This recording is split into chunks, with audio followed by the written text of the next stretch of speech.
राष्ट्रीय चेतना यात्रा में पधारे राष्ट्रीय संत महामंडलेश्वर श्री हितेश्वर नाथ जी महाराज ने जबलपुर में की पत्रकार वार्ता। कहा, भारत को हिंदू राष्ट्र बनाना है, इसलिए हम यात्रा के लिए निकले हैं। सबके कल्याण की भावना से सनातन धर्म कार्य करता है। जबलपुर ब्यूरो रमाकांत दुबे की रिपोर्ट। उधर आप मुसलमानों को साथ में खड़ा कर रहे हो। What is the meaning of, अरे हिंदू राष्ट्र की बात करने वाला व्यक्ति मौलवी को अपने मंच पे चढ़ने देगा? क्यों चढ़ने देगा? मुसलमानों को हिंदू राष्ट्र हमारे सनातनी, अरे जिस पे आप व्यासपीठ रखिए, जहाँ श्रीमद् भागवत रखिए, जहाँ राम कथा रखिए, वहाँ मौलवी आके आपको माला पहना रहा है। आपका अशुद्ध हो गया वो। अरे ये लोग तो मांस काटने वाले लोग हैं, आपने अशुद्ध कर दिया रामचरितमानस को भी, हमारी उस पीठ को भी। अरे इनसे बात करनी है, बंद कमरे में करो, अपने घर में करो। व्यासपीठ पे मुसलमानों को बुलाने का क्या काम? कोई काम नहीं है। आप इनको प्रेम करते हो, प्रेम करो, मुझे कोई दिक्कत नहीं है, गले लगाओ, लेकिन अपने बंद कमरे में करो, अपने घर में बैठ के करो। व्यासपीठ को बुलाने का क्या काम? क्या ये लोग बुलाते हैं? क्या हम लोग इनकी मस्जिदों में जाना चाहिए? इवन मैं ये भी कहूँगा हमारे हिंदुओं से, जितना ये लोग इनके ये जो क्या होते हैं वो चादर पड़ी होती है, मज़ारे, हमारे हिंदू सबसे ज़्यादा इनकी मज़ारों पर जाते हैं। मुझे लगता है शर्म आनी चाहिए हिंदुओं को, अपने देवी देवताओं को भूल के आप मज़ारों पे जा रहे हो। समझ में नहीं आता हमारे हिंदुओं को हुआ क्या है। इन्हीं सब चीज़ों के लिए जाना है, इन्हीं सब चीज़ों की बात करनी है। यही राष्ट्रीय चेतना यात्रा है कि अपने ईश्वर को पहचानो और सनातन को बचाना है। तो 5 वर्ष की उम्र से अपने बच्चों को, जो धर्मांतरण हो रहा है, धर्मांतरण को बचाना है, तो 5 वर्ष की उम्र से अपने बच्चों को बताओ हनुमान कौन है, सूर्य देव को अर्घ्य देना सिखाइए, भगवान महादेव को जल देना चढ़ाइए। 18 साल 20 साल का बच्चा पक जाता है, आप उसको सिखा नहीं सकते, लेकिन 5 साल की उम्र जिसको कच्ची मिट्टी कहते हैं, उसको बनाना है तो बचपन से बनाइए, तभी वो धर्म की रक्षा कर सकता है। धर्म का मतलब धर्मो रक्षति रक्षिता, आप धर्म की रक्षा करोगे तो धर्म आपकी रक्षा करेगा। लेकिन कब? धीरेन्द्र शास्त्री तो हिंदू राष्ट्र की बात बना रहे हैं, अच्छी बात है। धीरेन्द्र शास्त्री हिंदू राष्ट्र की बात कर रहे हैं, अच्छी बात है, लेकिन धीरेन्द्र शास्त्री मौलवियों को अपने मंच पे क्यों चढ़ा रहे हैं? क्या मुसलमानों को उनके मंच पे खड़ा होना चाहिए? मुझे लग रहा है राजनीतिकरण हो रहा है, ये नहीं होना चाहिए।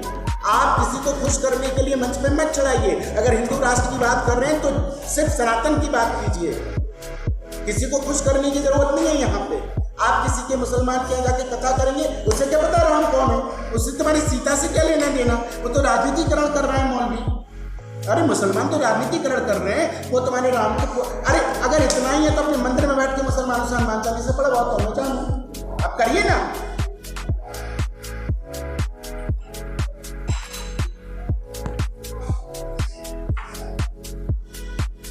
मतलब ही नहीं है। अरे ये लोग मीट मुर्गा खाने वाले आपकी जगह को अशुद्ध कर देंगे।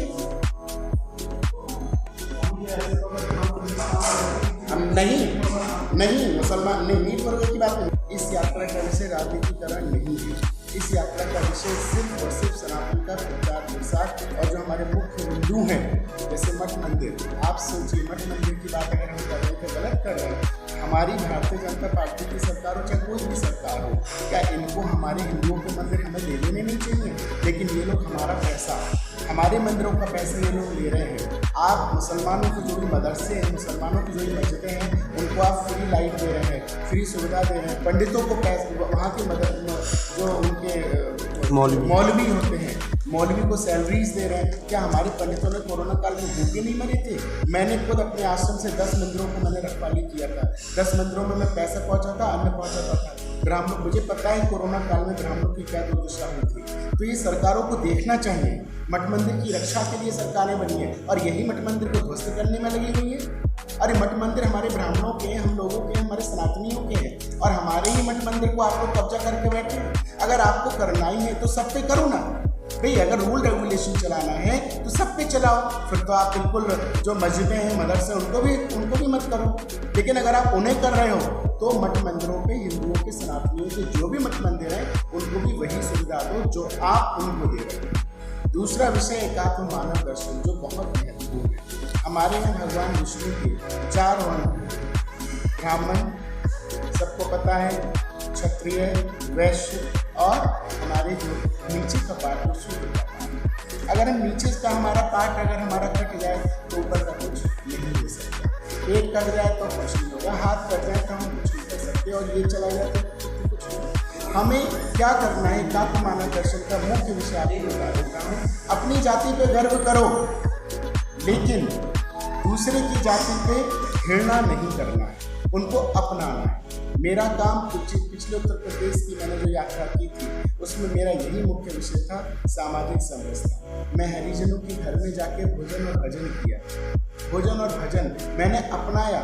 मैं चाहता हूँ भारत के तमाम साधु संत सामाजिक समरसता को बढ़ाएं और खाली बैठ के मंच पे व्याख्यान ना करें, उनके घर जाके भोजन और भजन करें, लोगों को अपनाने की प्रक्रिया शुरू करें। मंच पे बोल के आप क्या कर लेंगे, हमें उनको अपनाना है। और कैसे अपनाना है, उनके साथ भोजन और भजन करना है, उनको बताना है कि आप हमारे अपने हैं, उन्हें अपने मंदिरों में प्रवेश करने की उन्हें इजाज़त दी जाए, तब हम कहेंगे कि वो अच्छी बात है, तभी सामाजिक समरसता बढ़ेगी। मुझे वो दिल्ली याद है, मैं एक उत्तर प्रदेश में गया था, तो एक बूढ़ी माता को मेरे साथ प्रशासन का मैंने पुलिस को कहा आप यहीं रुक जाइए, मुझे इस गाँव में घरमा बने को पूरा हरियर जो होता है।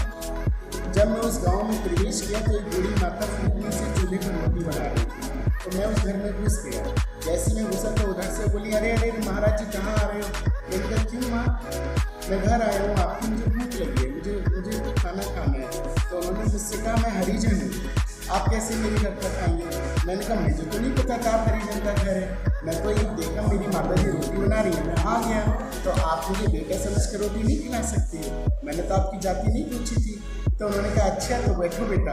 उन्होंने बिठाला और आप सोचिए उस चूल्हे की रोटी उन्होंने निकाल के मुझे अपने हाथों से जब खिलानी शुरू करी थी तो उस बूढ़ी माँ के इतने आंसू टपक रहे थे। मेरा मन जानता है कि उसके मन में क्या उसके मन की वेदना थी, वो इतना रो रही थी रोटी खिलाते खिलाते अपने हाथ से। वो सीन मैं अभी भी याद कर लेता हूँ, मेरा दुख मुझे पता है, मैंने उस माँ के हृदय में जगह बनाई है। और उस माँ ने जब मैं चलता बना वहाँ से जब उठा वहाँ से, तो माँ ने मुझे तुरंत एक अपने यहाँ से निकाल के 10 रुपये मुझे दिए। मैंने कहा माँ क्या कर रही हो आप, मुझे दक्षिणा क्यों दे रही हो? बोली कि तुमने बेटा बन के भोजन पाया, अब ब्राह्मण लेट समझ के मुझसे दक्षिणा दे। तो आप देखिए वो उसकी वेदना देखिए। फिर उस माँ ने मुझे पूरे घर, उसमें करीबन 70-80 घर सिर्फ हरिजनों के थे, मुझे अपना हाथ पकड़ के हर एक के घर में ले गई। तो ये सामाजिक समरसता है। हमें साधु संतों को ये काम करना चाहिए, ना कि बैठ के मंचों से उपदेश देना चाहिए। हम जब तक जुड़ेंगे नहीं तो समरसता बनाएंगे कैसे? ये मेरा मेन मुद्दे हैं। बेटी बचाओ बेटी पढ़ाओ। आप देखिए भ्रूण हत्या कितना बड़ा पाप है। आज के समय में लोग बेटी को जन्म देना नहीं चाहते, लेकिन बेटी के लिए नारियल भी चढ़ाएंगे, बेटा हो जाए बस। अगर बेटियां नहीं होंगी तो बेटों का करोगे क्या, आप बताइए? तो बेटी भ्रूण हत्या बहुत बड़ा पाप है, अभिशाप है, इसको तुरंत से तुरंत खत्म करना चाहिए। जनसंख्या कानून की हम बात करें, हम हिंदू एक ही चीज़ में बैठ के रह गए, हम दो हमारे दो, और ये कहते हैं हम दो हमारे हिंदू। गिनते ही रहो आप इनके। कोरोना काल के अंदर हम सारे सनातनियों ने कितना दान पूजा पाठ तब जितना किया, 135 करोड़ की देश की आबादी, और आज 145 करोड़ हो गई कुल 2.5 साल 3 साल के अंदर कोरोना काल में। Can you imagine, just you think, इन लोगों ने क्या किया?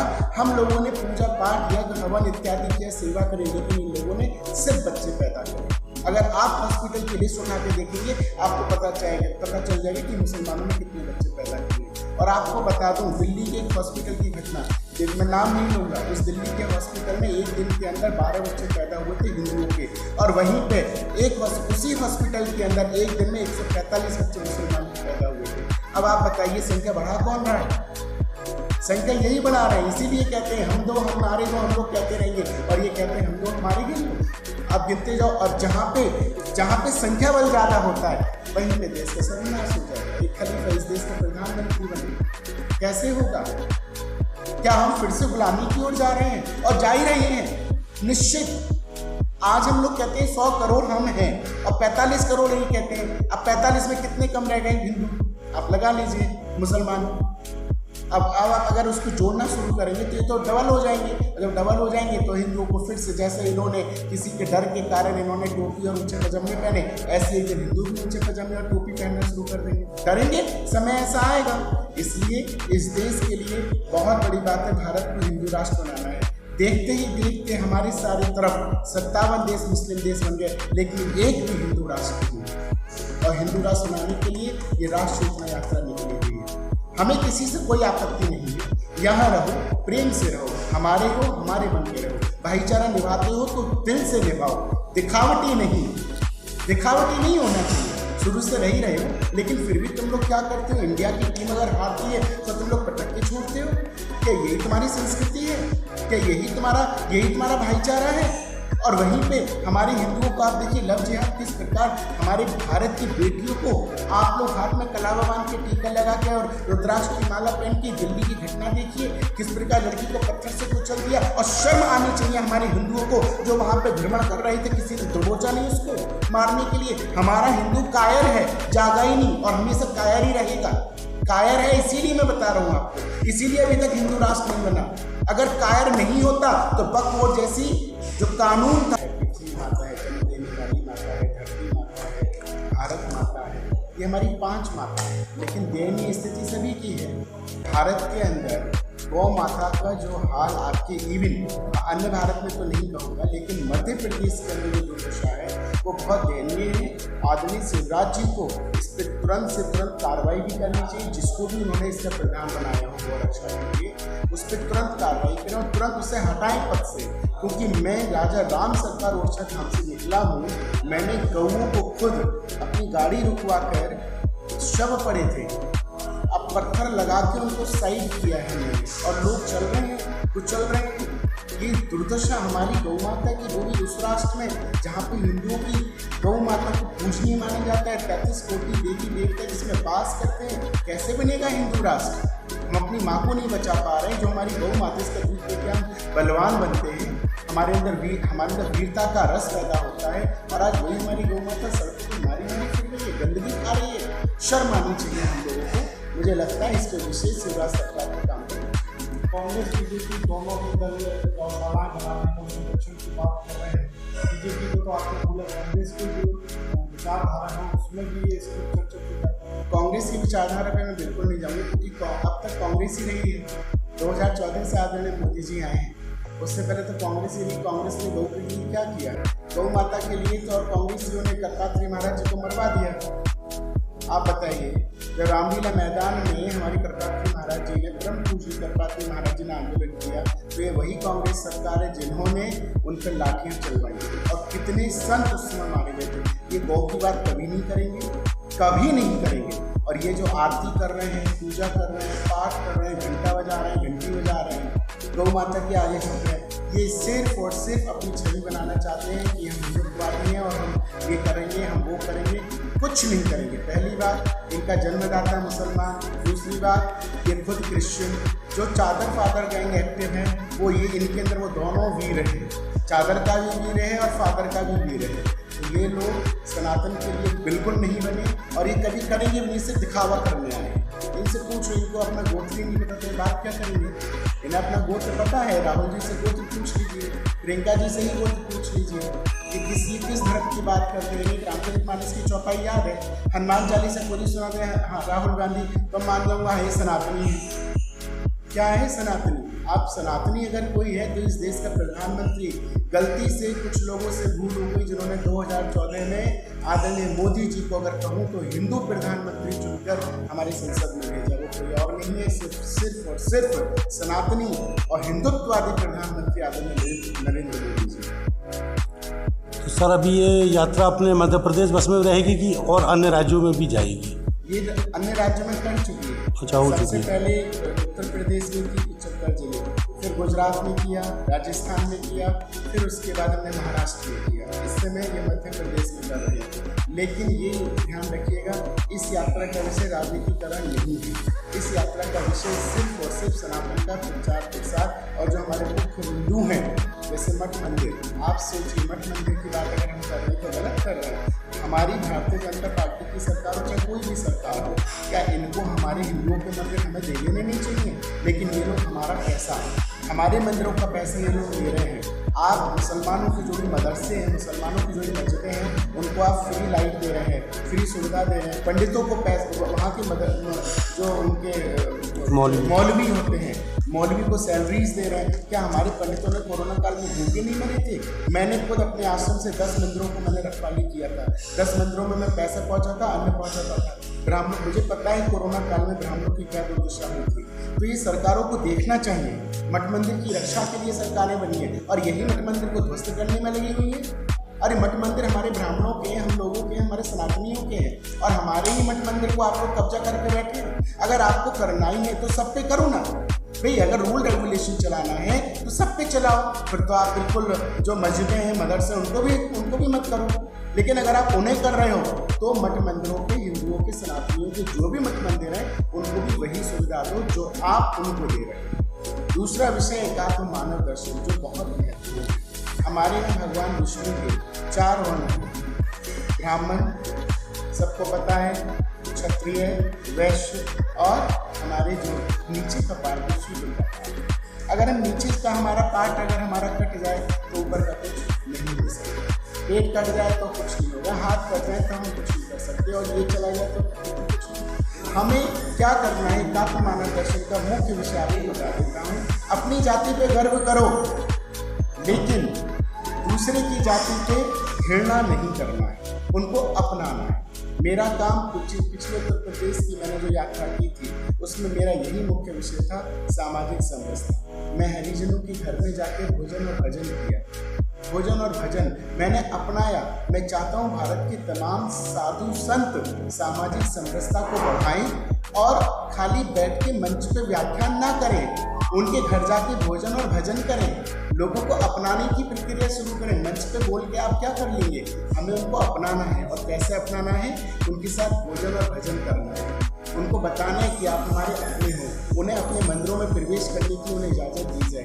तब हम कहेंगे कि तो अच्छी बात है, तभी सामाजिक समरसता बढ़ेगी। मुझे वो दिल्ली याद है, मैं एक उत्तर प्रदेश में गया था तो एक बूढ़ी माता को मेरे साथ प्रशासन का, मैंने पुलिस को कहा आप यहीं रुक जाइए, मुझे इस गाँव में निर्माण करने को पूरा हजीर चुनौता था। जब मैं उस गांव में प्रवेश किया तो एक बूढ़ी माता पत्नी से चूल्हे पर रोटी बना रही थी, तो मैं उस घर में घुस गया। जैसे मैं घुसा तो उधर से बोली, अरे अरे महाराज जी कहाँ आ रहे हो? मैंने कहा क्यों माँ, मैं घर आया हूँ, आपकी मुझे भूख लगी है, मुझे खाना खाना है। तो उन्होंने मुझसे कहा मैं हरिजन हूँ, आप कैसे मेरे घर पर खाएंगे? मैंने कहा मुझे तो नहीं पता कि आप हरिजन का घर है, मैं तो ये देखा मेरी माता जी रोटी बना रही है, मैं आ गया।